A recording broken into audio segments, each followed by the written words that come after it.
Europe 1, il est 7h12. Europe 1 matin, Benjamin Pétrovert. Mais d'abord, l'histoire du jour. Aujourd'hui, le combat de cet ancien chef d'entreprise de la région lilloise. Un ancien patron de PME qui a connu la faillite à cause de la crise de 2008, mais qui a décidé de tirer profit de son expérience pour venir en aide aux entreprises en difficulté. Bonjour Lionel Gougelot. Bonjour. Cet ancien patron, vous l'avez rencontré. Il vient de créer l'association SOS Entrepreneurs, association qui est une sorte de bouée de sauvetage pour les PME au bord du dépôt de bilan. Oui, c'est cela, et Bruno Delcamp sait de quoi il parle quand il vient en aide aux patrons de PME, parce qu'il a lui-même connu ce moment de détresse quand vous êtes chef d'entreprise, que l'activité ralentit, les comptes virent au rouge, et vous sentez que la situation vous échappe. Et là, l'erreur que commettent beaucoup de patrons, eh bien, c'est de se replier sur eux-mêmes. Ils n'osent pas demander de l'aide aux chambres de commerce, et encore moins saisir le tribunal pour bénéficier des procédures de sauvegarde. Ils sont surtout dans la détresse, dans la panique, dans la solitude, et ils ont un gros problème, c'est qu'ils n'ont qu'une peur, c'est que les autres le sachent, que les concurrents l'apprennent, que les fournisseurs l'apprennent, que les clients l'apprennent, parce que ça ne ferait que précipiter leur aventure. Et c'est malheureusement une des raisons qui fait que aujourd'hui, il est difficile pour un chef d'entreprise de s'ouvrir de ces problèmes pour trouver des solutions dans le cadre de la loi de sauvegarde de 2005. Cette association, elle fonctionne comment d'ailleurs ? Eh bien, Bruno Delcamp met en place un numéro de téléphone, joignable 7 jours sur 7 et 24 heures sur 24. C'est une ligne confidentielle au bout de laquelle un conseiller établit d'abord un premier diagnostic de la situation de l'entreprise. Et s'il y a un risque de faillite, les experts de l'association, toujours d'anciens chefs d'entreprise eux-mêmes, interviennent auprès du patron de la PME.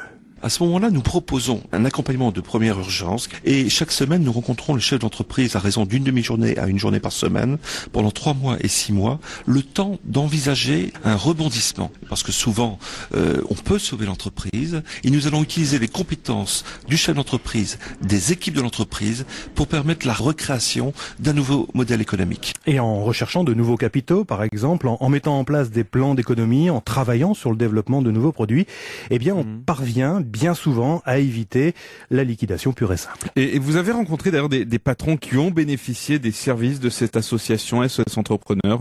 Oui, ceux que j'ai rencontrés me parlent d'une sorte d'opération commando qui a été menée dans leur boîte, comme Jean-François, c'est un patron de PME au bord du dépôt de bilan, après des problèmes de trésorerie. Quelqu'un qui vient et qui nous dit non, ça va aller, qui nous bouscule un petit peu quelque part, et qui nous dit si regarde les chiffres, ça va comme ça, il y a moyen de faire quelque chose, on y va, on fonce, ça nous a remonté réellement. Maintenant, on peut sortir bientôt du redressement et avec un plan, une situation, je dirais, plus claire et une société viable. Et puis il y a aussi une sorte de soutien psychologique dans les interventions de SOS Entrepreneurs. Régis l'a bien senti quand il a eu la peur du vide le jour où le chiffre d'affaires de son agence de com a chuté de moitié.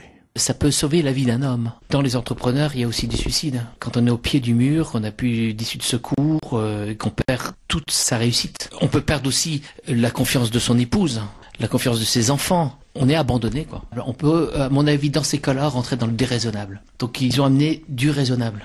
Alors, ça reprend, c'est pas encore gagné, mais en tout cas, je suis aujourd'hui debout. Pour finir, Lionel, le bilan de l'action de cette association ? En 6 mois, une petite quinzaine de PME remises à flot et sorties du redressement. Pour payer ses interventions, Bruno Delcamp fait appel au mécénat d'entreprise, mais il lui faudrait des subventions que le conseil régional rechigne pour l'instant à lui donner.